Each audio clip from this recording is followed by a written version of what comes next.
Sandy Smith has decided to return to the town in East Texas to defend Lucy Sims from an unjust traffic ticket. And to do a lot more. Welcome back, Mother.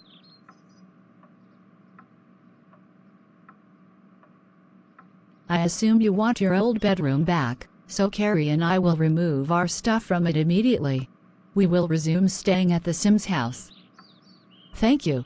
All of us need to gather at a place so we can discuss the issues we are facing. And several hours later, there's a meeting held at the Tuscany Tavern after the restaurant closes for the night. Okay, let's talk about the issues. First, I have something to give Lucy. A check for $10,000 from Steve Miller. Yes, to pay for your ticket and to replace your busted tail light. Actually, Eric Stirling already replaced it. At no charge, after I told him why it was busted again. Speaking of which, Eric and Bella, thanks for agreeing to watch the parking lot for us. Just make sure our cars remain safe during the meeting. We promise, we will watch your cars like a hawk. Eric, if someone approaches the cars, we would normally call the police. But the police are the ones that might damage the cars. So what do we do? Even cops are not above the law, Bella. If they were, laws would have no meaning at all. We have a right to defend our property and those of our friends against anyone that wants to harm it. Even cops. Hey, is there room for one more here? I wouldn't mind doing guard duty here too. Steve sent me to attend the meeting and report back to him. Thanks, Jack. Bella, come inside. Eric and Jack can watch the cars. I actually don't think it would be a good idea to present the evidence we have against the mayor and the police chief in court. If we did that, we'd get the ticket dismissed, but then the police chief would retaliate by firing Officer Root.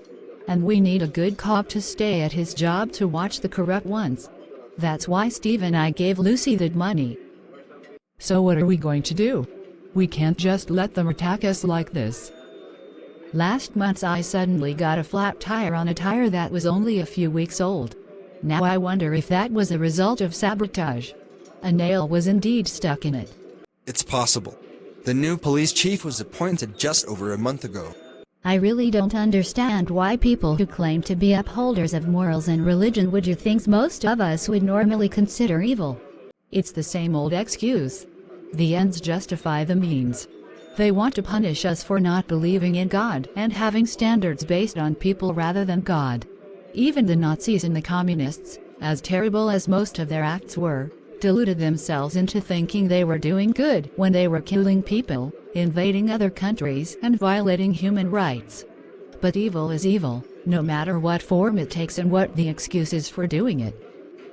Vicky, before you came to this town, the church we belonged to was a Baptist church led by the Reverend Dave Owen.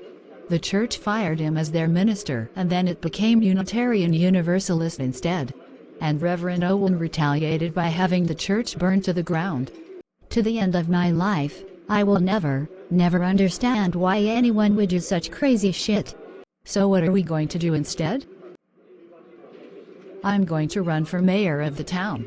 The mayor's election is in 8 months, so we can start a campaign next week and hope we can make some changes. This town badly needs them. Sandy has already appointed me to be her campaign manager. We just need a platform.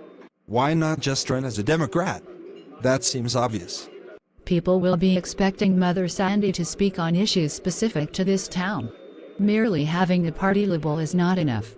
My biggest issue will be to stamp out corruption and abuse in the town's government. We need to make sure all citizens of the town are treated as equals, no matter their background, their appearance, or their beliefs.